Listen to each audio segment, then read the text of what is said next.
Bom, eu apresento o Lincoln Wolff, que vai falar um pouquinho para vocês sobre terceirização e compras de infraestrutura. Bem-vindo. Boa tarde a todos. Na verdade, a minha palestra devia estar acabando agora, né? Ela está prevista de 1h30 a 2h30. Então, infelizmente, eu tenho um compromisso 4h15 na Barra. Então, mais ou menos, eu vou falar meia hora, portanto, vai ficar prejudicada, né, a palestra.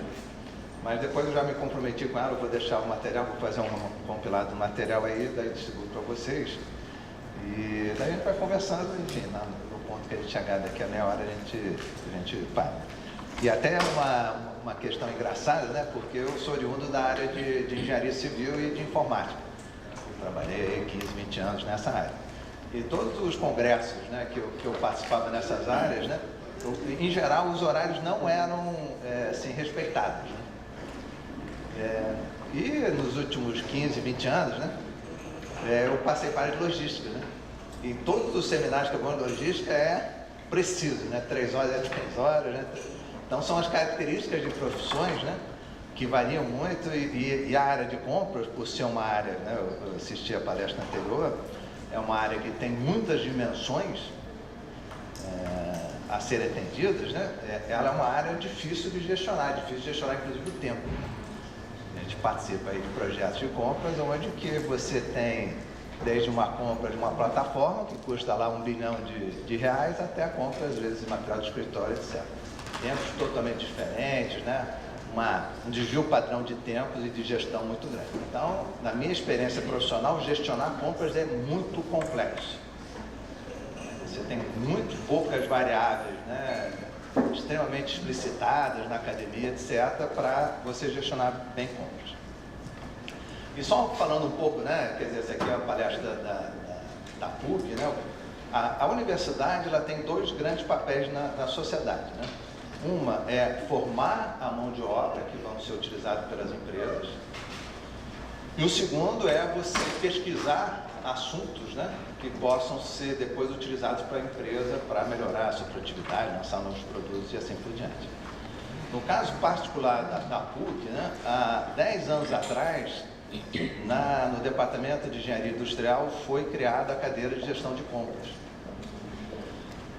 São poucas universidades hoje no Brasil que têm um curso formal de gestão de compras na graduação. E a PUC, desde 2006 tem, a gente já formou centenas de pessoas, né, em compras. E é interessante que hoje eu encontro muitos dos meus alunos em grandes empresas trabalhando na área de compras. Então, é uma coisa que mudou, né? Antes, eu me lembro que eu participava de eventos da McKinsey, né, enfim, dessas grandes consultorias. E todo mundo falava, não, um dos maiores problemas da área de compra é que não tem profissional formado, não tem capacitação disponível, né? Mas felizmente, né, não só na PUC, mas na COP e outras universidades brasileiras, já começa a se ter uma formação de mão de obra, né, uma qualidade dessas universidades, fornecendo para o mercado esse tipo de mão de obra. E isso também está se estendendo para o mestrado agora. Nos últimos 4 anos, tem lá um tópico especial em compras, que se estuda algumas vertentes, por exemplo, compra estratégica, uma das coisas que se estuda, terceirização, das coisas que se estudam. E aí, quando você vai para o mestrado, você começa a gerar outra dimensão que eu falei, que é a dimensão da pesquisa, né? A dimensão que você busca, né, as melhores práticas, as melhores teorias para aplicar nas empresas. Então, nos últimos anos, a gente já tem, talvez, algumas dezenas de dissertações de mestrado na área de compras, tanto compras públicas quanto compras nas empresas privadas, nas diversas dimensões, risco de compras, compra estratégica. Eu acabei de orientar uma menina que fez uma dissertação sobre compras de grandes eventos esportivos, né, que parece que foi a palestra, né, que foi de manhã, né, quer dizer, quais são as dimensões de compras que são totalmente distintas, né, ele deve ter trazido elementos super interessantes, né, e normalmente o que é o nosso papel, né, eu já fui profissional de compras há muitos anos, a gente tem uma demanda, estrutura aquela demanda com um contrato de 3 anos, 5 anos, etc. Eles é o contrário, né, eles trabalham 2 anos para fazer uma compra de 2 semanas, 3 semanas, né, que vai ser utilizado durante um período de tempo muito curto. Então são dimensões bem distintas, né? Que pode ser replicado em outros tipos de aplicação, tipo eventos musicais e outros tipos, tipo Rock in Rio, né? Que tem características muito semelhantes à compra de um grande evento esportivo. Então, com esse novo abordagem, a gente está tentando, né, contribuir com as empresas, criando massa crítica para o estudo mais aprofundado de compras. E surgiu duas perguntas no final da palestra anterior, que daí eu queria contribuir um pouco com a experiência que eu tenho tido aí nos últimos anos, né? Essa questão enfim, qual que é a relevância das áreas de compras nas empresas, né? Então, mais com a visão aí da academia, né, daquilo que tem sido demandado para a academia, você tem empresas, né? A gente está com um projeto de uma empresa que a gente está capacitando centenas de pessoas da área de suprimentos em compras. Então, há diversas dimensões de compras, terceirização, compra estratégica, etc. Então, essa empresa claramente está com uma visão de tornar compras, que não é ainda, é uma compra muito descentralizada ainda, é uma das maiores corporações brasileiras, mas eles estão, né, reestruturando a área e aí provavelmente essa área vai tomar hoje ainda é uma área assim eu diria de terceiro nível, mas por todo o investimento que eles estão fazendo na capacitação de centenas de pessoas, isso, a tendência é você ter uma área mais estratégica. E ao contrário, uma outra grande corporação, eu estou falando entre as 10 maiores do Brasil, essas duas, né? Aí ao contrário, a área de compras infelizmente fez um downgrade violento nos últimos anos, nos últimos 2 anos. Então essas questões, né, das empresas vão em volta, né? No mundo todo, claramente, né, por todas as pesquisas que tem feito, existe uma tendência do profissional de compras ser valorizado. Então, IBM, HP, todos têm o CPO, né? É o Chief Procurement Officer, cara de segundo nível nas organizações. Então, quase todos os grandes multinacionais têm um cara de primeiro nível na área de compras. Mas no Brasil, esse movimento ele não ainda tem a mesma velocidade lá de fora. E claro, né, que com essa relevância lá fora dessa questão de compras, os salários de compras estão bastante altos no mundo todo. Inclusive, o ano passado eu tive acesso a uma pesquisa no Reino Unido, onde o diretor de compras era o diretor mais bem remunerado em comparação com o cara de operações, com o cara financeiro, com o cara de marketing e assim por diante. Tinha um salário médio maior.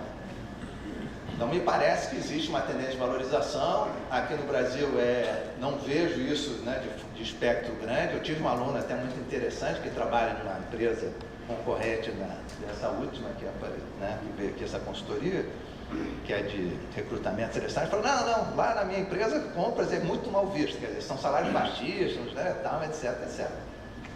Aí ele trouxe lá as variáveis dele, eu comparei com algumas outras variáveis, né, então você vê que tem ainda muitos segmentos, né, que ainda não tem a devida valorização na área de compras. Então, é um papel nosso, né, um papel da academia, de vocês como profissionais, etc, nesse grande processo de levar compras para o lugar que é o correto, né? Lugar onde a relevância dela seja bem definida.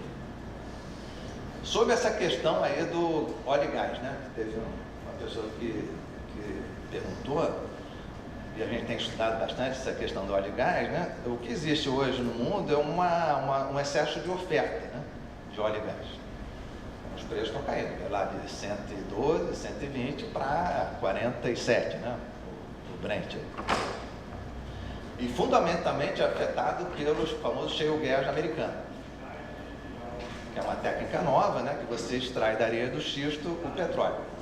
Só que a verdade agora começa a se materializar nos Estados Unidos. O investimento, porque o shale gas ele dura muito pouco. Diferente de um pré-sal que você explora durante 20, 25 anos, o shale gas no segundo ano ele já começa a perder produtividade de extração. Então você tem que ter um investimento contínuo em novas perfurações e novas explorações. Então uma inversão de capital muito grande.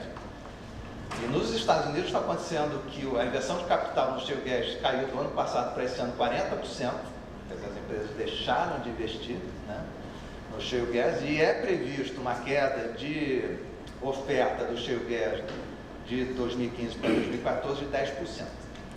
Então é uma pressão que vai diminuir, né, no mundo, e talvez aí o preço se recuperando, a indústria toda ela vai para cima. Até porque, não sei se foi explicitado lá, as maiores novas reservas de petróleo do mundo estão no Brasil. As grandes descobertas novas de petróleo estão no Brasil. Então, a grande fronteira, né? E por isso desses investimentos maciços que houver no Brasil, porque o petróleo novo está aqui. Ou está no Ártico, né, em condições extremamente, né, difíceis de extrair, com problemas ambientais muito maiores que o nosso.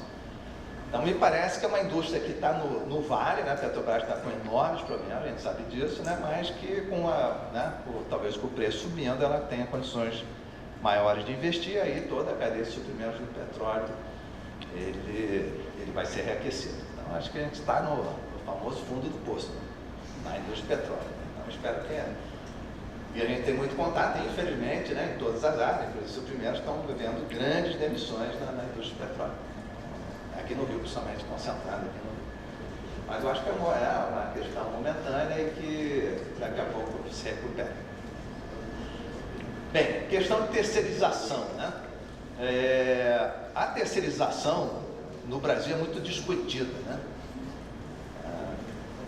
Precarização de trabalho, aquela famosa lei que nunca passa, né? Passou na Câmara, né? Parou na... Até eu ia falar, mas infelizmente não vai dar tempo. Parou no Senado, o Senado sentou em cima. Então a gente tem um problema estrutural no Brasil de aceitação da terceirização muito grande, né? Mas no fundo é o seguinte, não existe empresa eficiente, lucrativa e com tendência de mercado futuro que não use maciçamente terceirização, de uma forma estratégica. Então, terceirização hoje em dia faz parte do planejamento estratégico das organizações. Uma empresa que escolhe corretamente o que terceirizar, o que não terceirizar, tem uma vantagem competitiva, isso bastante estudado pela academia, interessante em relação às outras empresas. Então, é uma coisa que, tipo assim, não dá para fugir, né? Eu dou muito aula, né? E, em geral, nas empresas tem muita resistência à terceirização. Então, dei lá um curso numa empresa de petróleo, né? E aí os alunos, não, esse negócio de terceirização, o cara não é tão comprometido quanto os nossos funcionários, o cara não tem o mesmo treinamento que os nossos funcionários, e assim por diante. Tem uma visão muito negativa. Quando dá problema, é um terceiro. Então, em geral, tem uma visão muito negativa sobre terceirização. Mas, só que bem aplicada é exatamente o contrário. Você está contratando o terceiro que tem uma capacitação muito melhor que a tua, porque o foco dele é naquele tipo de indústria, a carreira dele é naquela indústria, não é na tua indústria. Então, você, sei lá, uma indústria de serviço está contratando uma empresa de engenharia, a carreira do engenheiro é lá na empresa de engenharia, não é na tua empresa. Então, essas coisas têm que ser muito bem estudadas e muito bem aplicadas na empresa. E, felizmente, né, e a gente tem, nos últimos anos, estudado bastante isso, hoje existem ferramentas teóricas para apoiar de forma definitiva esse processo de terceirização nas empresas ou não. Quer dizer, essa tomada de decisão, que na minha experiência pessoal, né, e muita coisa que eu vejo é muito empírica, né? Vou terceirizar porque é mais barato, vou terceirizar porque todo mundo está terceirizando, etc. Não deve ser feito assim. Ou pelo menos não é adequado ser feito só assim. Hoje em dia tem uma série de ferramentas que a gente vai passar rapidamente hoje, uma base teórica muito substanciada na academia que vão auxiliar as empresas a tomarem a decisão de terceirizar ou não. Claro que a terceirização ela é a visão contrária da integração vertical. A integração vertical é o contrário, né? Você trazer alguma coisa que a tua empresa não faz para dentro da tua empresa. E por que essa questão de, como eu falei, de terceirização, ela é estratégica, né? No mundo todo, né, se diz o seguinte, quando o board, né, quando lá os CEOs, né, os CEOs e os outros chefes da empresa se unem, eles têm que definir 3 grandes escopos na empresa, que é o escopo vertical, que é o que eu faço dentro da minha empresa, o que eu contrato fora, que produtos que eu forneço para o meu mercado e em que mercados que eu atuo. Então, são as 3 grandes decisões dimensionais que o CEO tem que tomar. Então, você vê que a decisão de terceirização não está no primeiro nível da organização. Então, a primeira mensagem é uma decisão estratégica, é uma decisão de primeiro nível, não é uma decisão tática. E eu tenho visto muito na minha experiência acadêmica e pessoal de muita decisão tática na terceirização. Isso pode levar a problemas na hora que você implementa, né? Só uma definição, integração vertical é efetivamente você ser dono daquilo, né?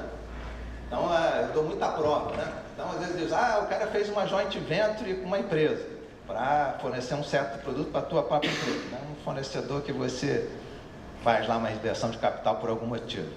Isso não é integração vertical, isso é uma estratégia de compras. Uma estratégia, claro, né, bastante específica, né?